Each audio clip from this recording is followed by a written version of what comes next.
Hello guys, in this video I'll be showing you how to use QML register singleton type. So we have already talked about register type, right? And we have implemented that, and we will simply be continuing with the code. So what is a singleton file, right? Let's first define that. Singleton means only one object. So anything which is global can be considered a singleton. For example, let's say you have a settings, right? You have settings application or anything, right? In any desktop application or any browser or anything, right? There is something called settings, and you do not want this to be duplicated, right? Because that will be a waste of memory and time because there is only one global settings.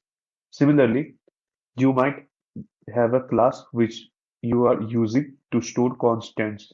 For example, the value of pi or the value of g, gravitational constant, or any other constant, right? For example, let's say number of days in a year, or some constant, right? So you want only one file to hold this, and there is no meaning in creating multiple objects of that file. So for that, we use singleton file. So anyway, let's start, and I'm going to the backend helper or backend class, right? If you recall, this is how we registered our QML type, and we can create multiple objects. So for example, I can do something like that. I can do something like this. My backend ID, my backend 2, and I'll call this one here.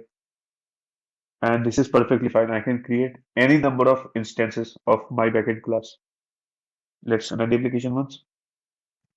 And as you can see, we are displaying hello world here. So Singleton will not allow us to create objects here, right? So how can we achieve that? Let's see. First of all, let's revert this change. And yeah, so for that, you have to replace this with QML register singleton type. And as you can see, we have got a suggestion here. Now there is a warning because singleton requires a fourth parameter where you pass the object. You create a single object and you pass the object. So for passing the object, we have to create a function because that is how it is defined in their rule, right? So we have to pass a function which will take two parameters. So I'll just copy these parameters and create a function, right, in the backend class header file. So I'll say static, sorry, void, not void.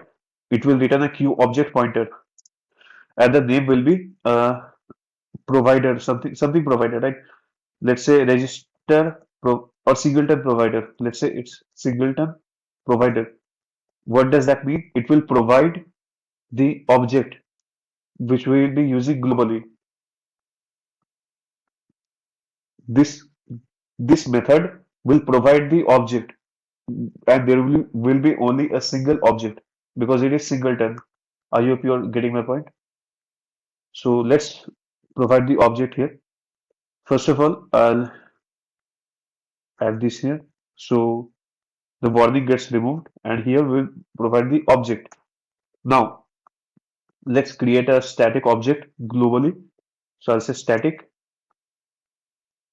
backend class pointer object and call it m object because it's a member variable, which means this is a variable in the class. I hope you know what a member variable is, and by default it's null, right? Now, if member object is null, create an object, new backend class. Otherwise, just simply return m object. Don't get confused like what happened here, right? If you did not create any single object, let's go to the whiteboard and see. First, let's start the application. Is there any object? No, right? So m underscore object is null. Now we enter the function, right? We enter this method. If this is null, create an object. So now this is not null. This is pointing to some location. Now the next time when you come to the method, this check will fail and we will simply return the previous object which we had created, right? So that's it.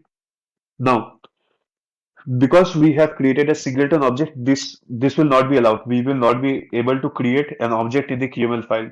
If we run the application now, we will get a warning. Element is not creatable, so we cannot do this. So then, how can we access the methods? It's very simple. Just use the class name, my backend. This name is provided here. If you change this to, let's say, backend class or something, right? We just directly access that, right? Just like we access static methods or static variables. I hope you know what that is. Let me show you. Let's say there is a class called A. My bad. There is a class A, and it has a method called void fun, and it has a method called static void fun2, right? So anywhere else in any different method, right? You can call A fun directly, but you have to create an object and then called obj.fun2. Sorry, that was my bad. It was the exact opposite. For static methods, you can directly call using the class identifier. But for any local variables, you have to create an object and then directly call, right? So this is basically the same. You are directly accessing the method with the class identifier. And let's run the application once. My bad. Yeah, and that's it. So this is everything about QML singleton register type. It's used for creating a single object like settings or global theme or global constant or something like that, right? So anyway, thank you for watching.